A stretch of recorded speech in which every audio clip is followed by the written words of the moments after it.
بسم اللہ الرحمن الرحیم نحمده ونصلی علی رسولہ الکریم اما بعد فاعوذ باللہ السمیع العلیم من الشیطان الرجیم بسم اللہ الرحمن الرحیم والصلاة والسلام علیک یا رسول اللہ وعلی آلک واصحابک یا حبیب اللہ۔ تحمل حدیث کی تیسری قسم اجازت کو ہم نے گزشتہ کلاس سے شروع کیا تھا۔ اس کے بارے میں ابتدائی گفتگو ہم پچھلی کلاس میں پڑھ چکے ہیں۔ سماع حدیث، قرات سماع لفظ شیخ، قرات الشیخ کے بعد تیسرا نمبر اجازت کا ہے کہ حدیث پڑھی نہیں گئی، نہ شیخ نے پڑھی ہے اور نہ طالب نے پڑھی ہے، بلکہ شیخ نے اپنی مرویات کو کی اجازت دے دی، تو اس لیے جمہور اس کو قبول کرتے ہیں کہ جب اجازت دینا ہے تو پھر اس پر عمل کرنا بھی، یعنی اسے بیان کرنا بھی جائز ہے۔ جب اجازت جائز ہے تو اس کو روایت کرنا بھی جائز ہے، جبکہ بعض علماء اس کو جائز نہیں سمجھتے، لیکن جمہور کا موقف اجازت ہے۔ چار قسمیں ہم نے پڑھی تھیں۔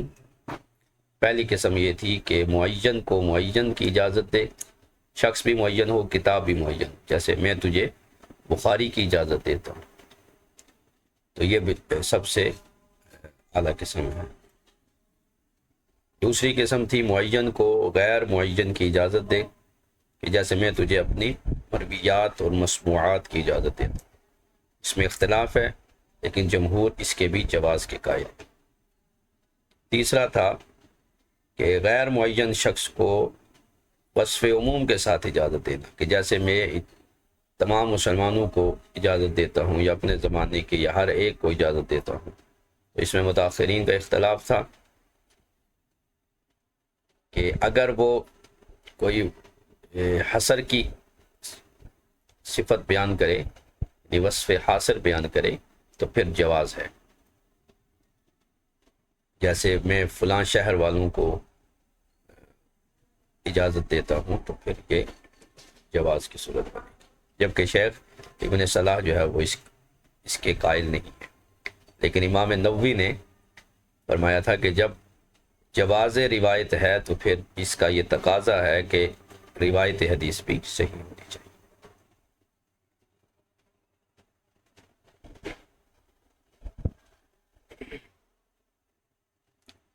اس کے بعد چوتھی قسم تھی کہ مجہول کی اجازت دینا، اجازت بھی مجہول اولا۔ تو اس میں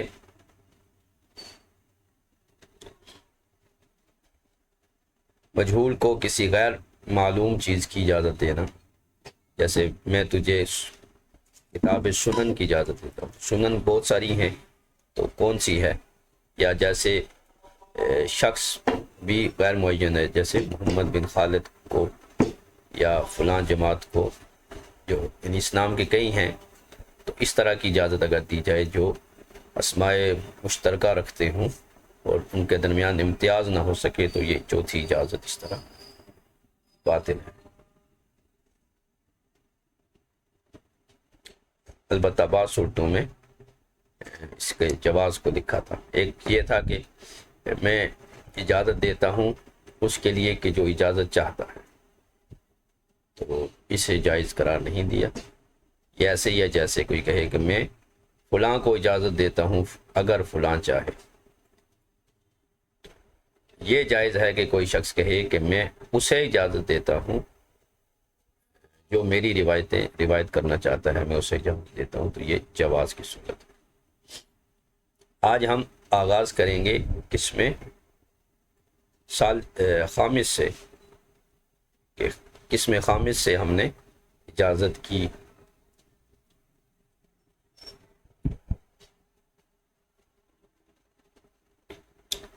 قسم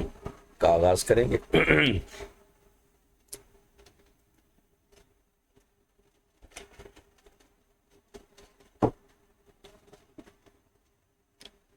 شرح سخاوی سے ہم اس کو ساتھ لیں گے۔ الخامس الاجازت للمعدوم، اجازت کی قسم خامس جو ہے وہ ہے اجازت للمعدوم.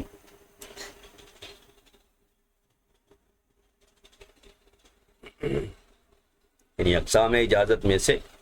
پانچویں قسم الاجازت للمعدوم حین الاجازت ابتداء او تبعا کاعجزت لمن یولد فلان. یہ معدوم کو اجازت دینا، یعنی جو ابھی ہے ہی نہیں، پیدا ہی نہیں ہوا، اس کے لیے اجازت دے کے جانا. جیسے میں فلاں کے ہاں جو بچہ پیدا ہوگا میں اسے روایت حدیث کی اجازت دیتا ہوں. ابھی وہ پیدا ہی نہیں ہوا تو اس کو اجازت دینے کا کیا مقصد ہے، اور اس کو یہاں پر بیان کریں گے.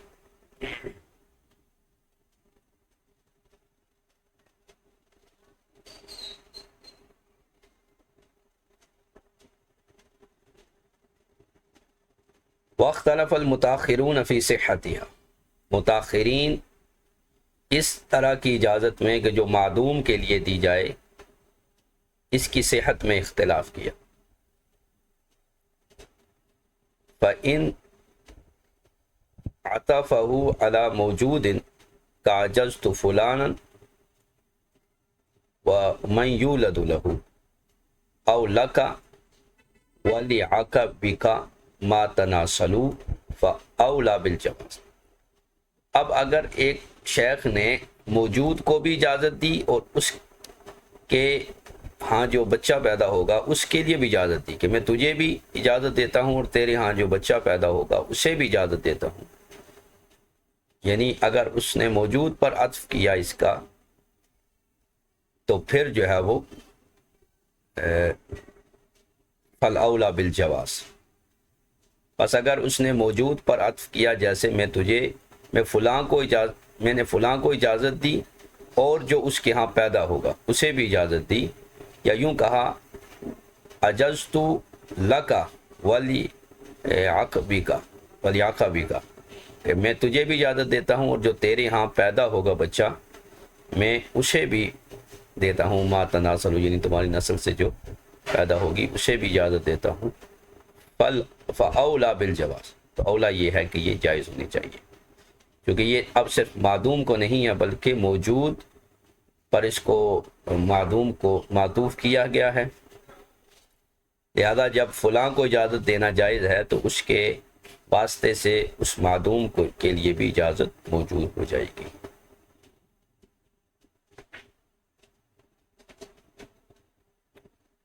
تو فل اولا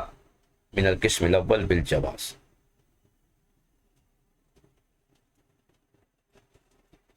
تو اب جو ہے وہ چونکہ یہ اس میں مستقل نہیں ہے یعنی معدوم، لہذا موجود کی وجہ سے اس کی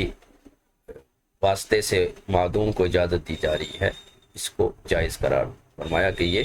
اس کا جائز ہونا اولا ہے. وفعل الثانی من المحدثین، یعنی فعل هذا الثانی من الحفاظ للمحدثین، تو اس کو جو ہے وہ محدثین فقہا جو ہیں انہوں نے کیا. وہ کون ہیں؟ ابو بکر بن ابی داود، یعنی امام داود کے بیٹے ابو بکر بن ابو داود، ابو عبداللہ بن مندہ، وجوز البلقینی، انہوں نے جو ہے وہ فقہ ثانی کو اختیار کیا.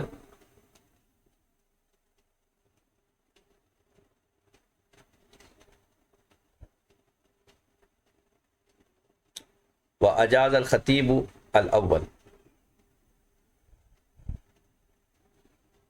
اور خطیب نے دونوں یعنی اول میں بھی اجازت دی، اول کو جو ہے نا وہ انہوں نے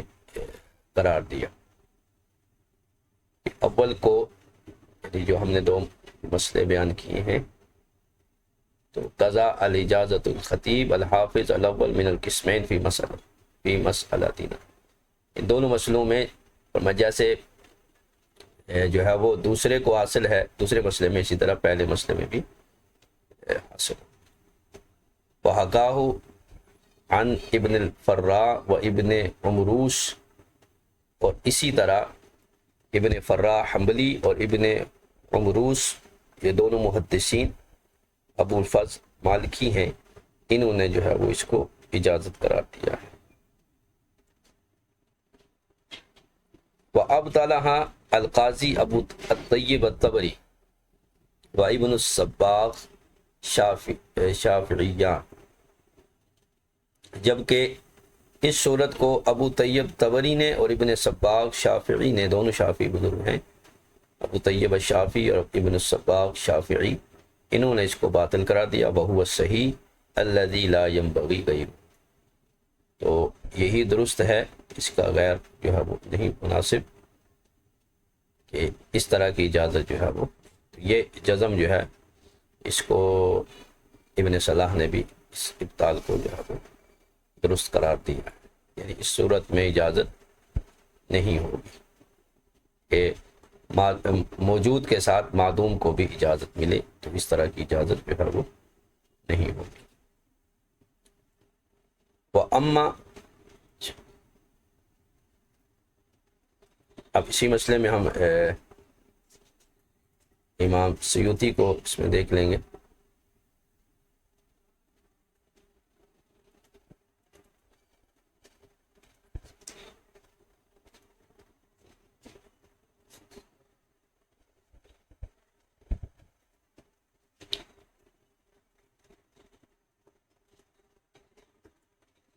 ہاں جی، تو یہاں پر امام سیوطی جو ہے اس مسئلے کو بیان کرتے ہیں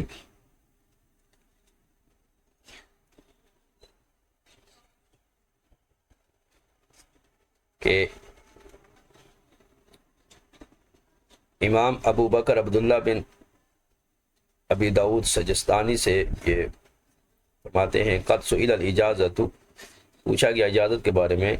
کہ قد اجزت لک ولی اولادک ولی حبل الحبلہ،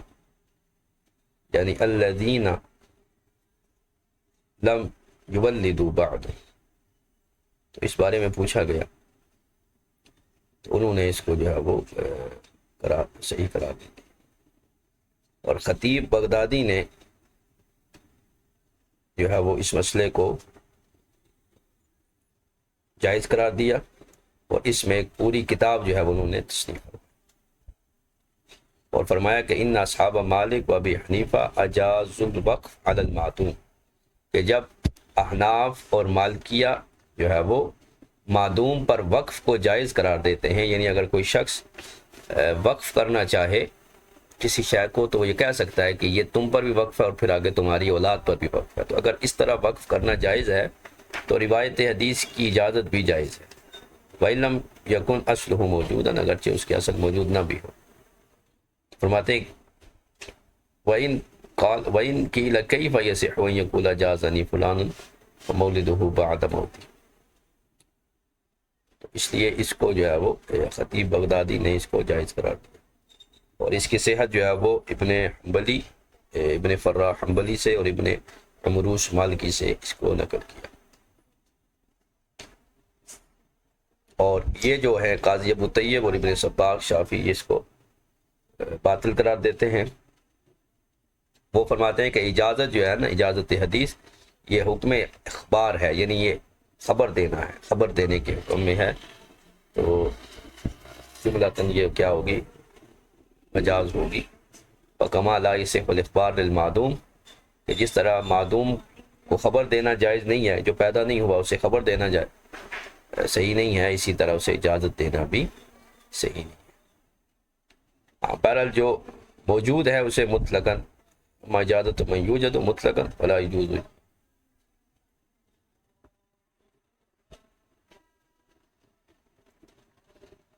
اب اگلا مسئلہ یہ ہے کہ اگر بچہ ہو، بچے کو اجازت دی گئی ہے، تو یہ بھی اسی کے ضمن میں اس کو بیان کیا۔ اما الاجازت للطفل الذی لا یمیز، فصحیحۃ علی الصحیح الذی قطع بہ القاضی ابو الطیب والخطیب خلافا لبعضهم، اگر ایسے بچے کو اجازت حدیث دی گئی جو سمجھدار نہیں ہے تو یہ اجازت صحیح ہے، صحیح قول کے مطابق، جس کو قطعی قرار دیا امام قاضی ابو طیب شافعی نے اور خطیب بغدادی نے، خلافا لبعضهم، بعض نے اس میں اختلاف کیا۔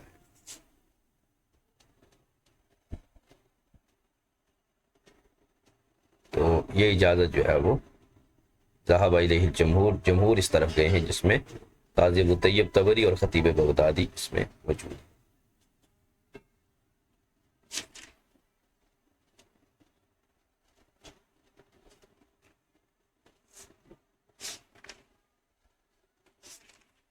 فرماتے ہیں کہ اجازت جو ہے یہ مجیز اجازت کو مباح کرتا ہے مجاز لہو کے لیے، یعنی اجازت دینے والا جس کو اجازت دے رہا ہے اس کے لیے اس کو جائز قرار دیتا ہے، اور اباحت جو ہے نا وہ عاقل و غیر عاقل دونوں کے لیے درست ہوتی ہے، لہذا بچے کو اجازت دینا وہ جو ہے وہ درست ہے۔ خلافاً لبعضهم، بعض کے اس میں اختلاف ہے، اس میں اصحاب خطیب ہیں جو یہ کہہ رہے ہیں کہ یہ جائز نہیں۔ تو یہ مسئلہ نمبر 5 تھا۔ اب آگے مسئلہ نمبر 6 ہے، اس کی اجازت کی قسم سادس، اجازت ما لم يتحمله المجیز بوجہ یرویہ المجاز اذا تحملہ المجیز۔ چھٹی قسم یہ کہ استاد ایسی چیز کی اجازت دے جو اس نے خود بھی حاصل نہیں کی، مجیز ایسی چیز کی اجازت دے ما لم یتحملہ، جسے اس نے خود بھی حاصل نہیں کیا، کسی وجہ سے، تاکہ اس کو یرویہ المجاز، تاکہ شاگرد بعد میں اسے روایت کریں، اذا تحملہ المجیز، جب وہ مجیز اجازت دینے والا ہے جب اس کو حاصل کرے گا، یعنی ایڈوانس اجازت دے دینا، پہلے اجازت دے دینا کہ میں جو جس مخصوص کتاب کی اجازت لوں گا میں تمہیں اس کی اجازت دیتا ہوں۔ قال القاضی ایاز لم ارى من تکلم فیہ، فرماتے قاضی ایاز فرماتے ہیں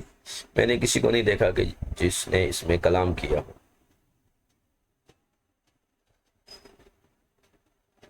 یعنی اس کے صحت اور عدم میں مشائخ میں سے کسی نے کلام کیا۔ تو یہ بھی ایسی اجازت ہے کہ اجازت بالمعدوم ہے، جس طرح مسئلہ نمبر 5 میں اجازت بالمعدوم جائز نہیں تھی، اسی طرح یہاں پر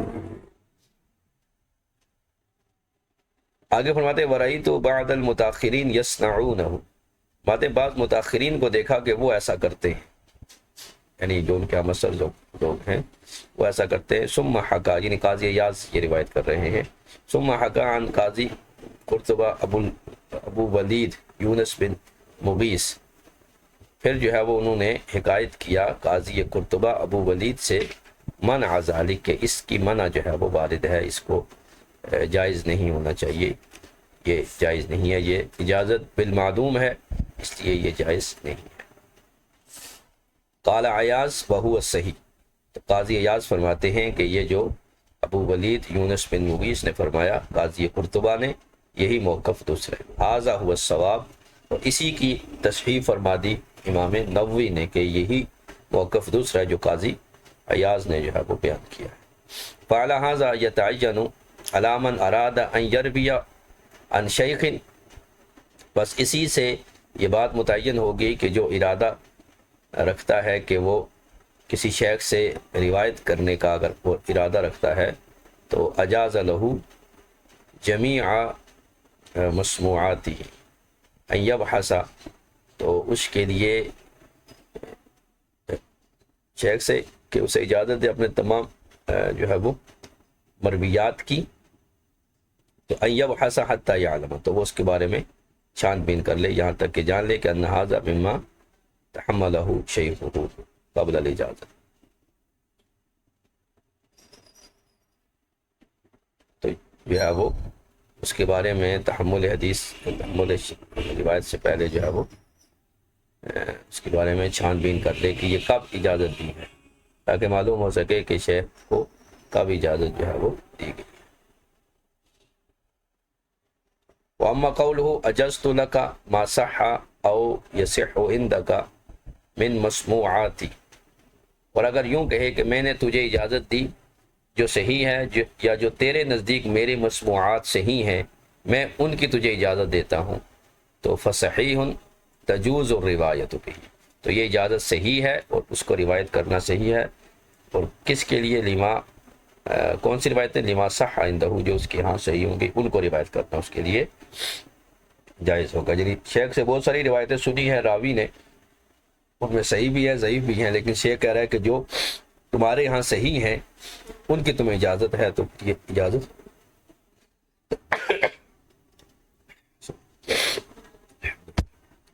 جو ہے وہ درست ہے۔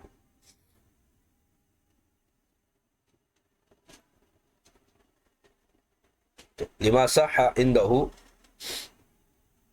سماعه له قبل الاجازت وفعله القرطبی وغیرہ، امام قرطبی وغیرہ نے بھی اس کو ایسے ہی کیا، یعنی مجاز لہو کو اس طرح کی اجازت دینا کہ اس کے ہاں صحیح ہو، سماع سے پہلے بھی جائز ہے اور سماع کے بعد بھی جائز ہے۔ یعنی وہ حدیث محدث نے ابھی پڑھی نہیں ہے پھر بھی جائز ہے، اور اگر پڑھے گا تو بھی جو ہے وہ جائز ہے۔ امام دار قطنی وغیرہ نے ایسا کیا، کیونکہ یہ حفاظ میں سے ہیں، ٹھیک ہے، دار قطنی وغیرہ، تو یہ حفاظ کیا کہاں یہ عمل ہے کہ وہ اجازت دیتے تو یوں کہتے، کبھی پڑھانے سے پہلے اور کبھی روایت کے بعد جو ہے وہ کہتے کہ ان میں سے جو تمہارے ہاں درست ہیں صحیح ہیں انہیں تم روایت کرنے کی تمہیں اجازت ہے۔ ساتواں مسئلہ اجازت کا، اجازت المجاز،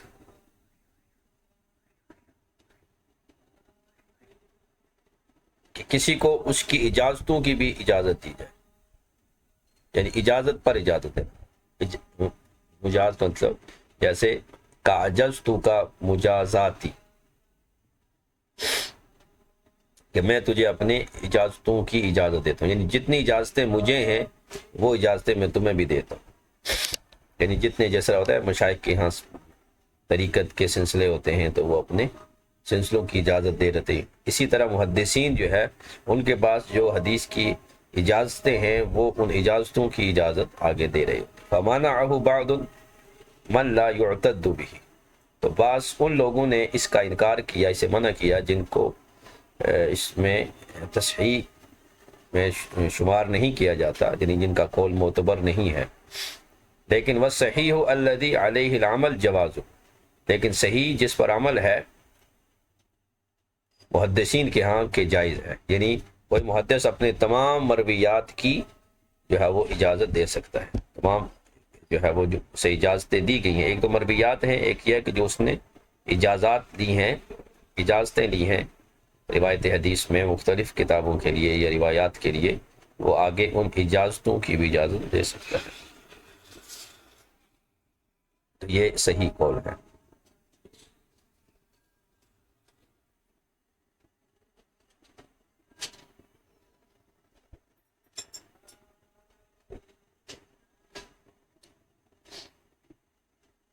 وَبِهِ قَطَعَ الْحُفَّاظ، اور اسی کو قطعی قرار دیا حفاظ محدثین نے،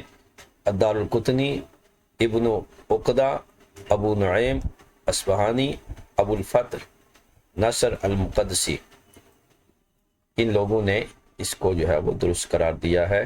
کہ اس طرح اجازتوں کی اجازت دی جا سکتی ہے۔ وکانا ابو الفتح یروی بالاجازت عن اجازت، ابو الفتح جو تھے ابو الفتح نصر المقدسی جو ہیں وہ اجازت کے ساتھ جو ہے وہ روایت کرتے تھے۔ وربما والا بین سلاسل،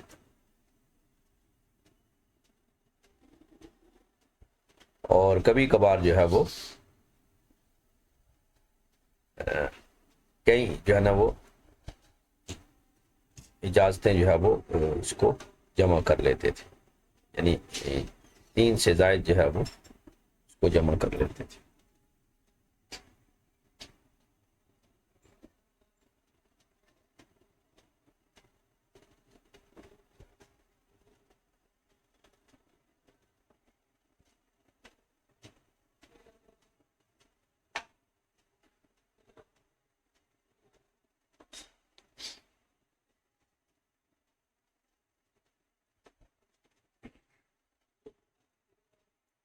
تو توالی اجازت جو ہے وہ یعنی لگاتار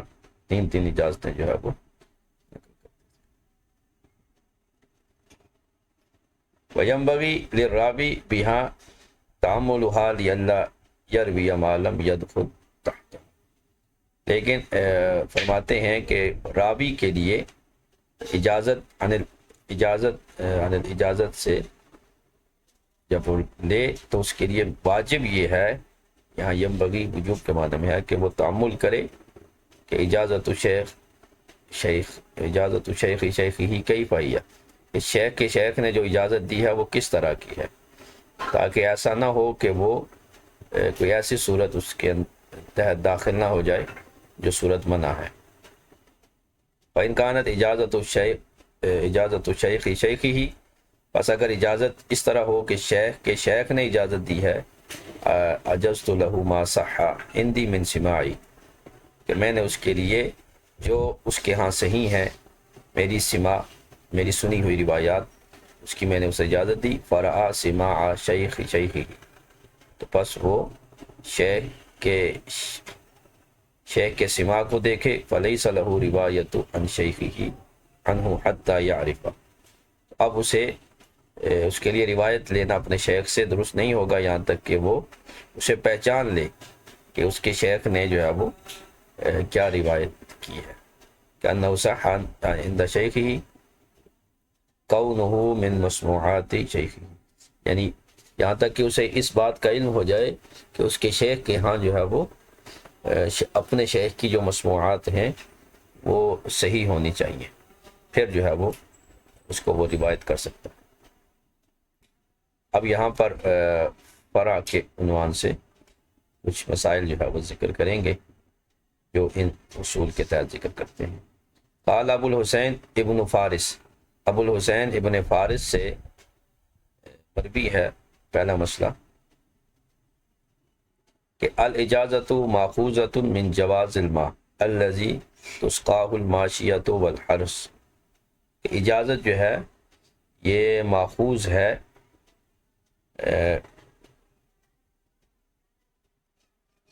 پانی کو طلب کرنا مویشیوں کے لیے اور کھیتی باڑی کے لیے، تو یہ اس سے جب ماخوذ ہے تو اب اس بارے میں جب گفتگو کی جائے گی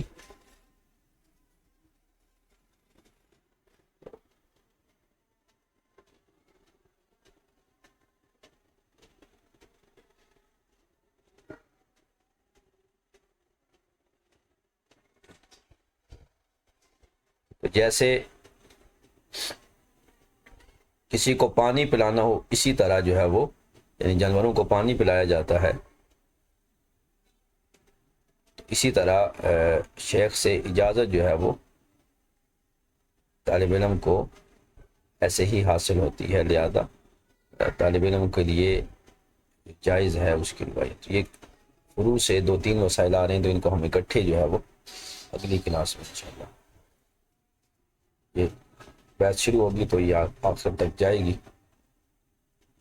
فروع ثانی اور فروع، تو 2 فروع ہیں، اس کو انشاءاللہ اگلی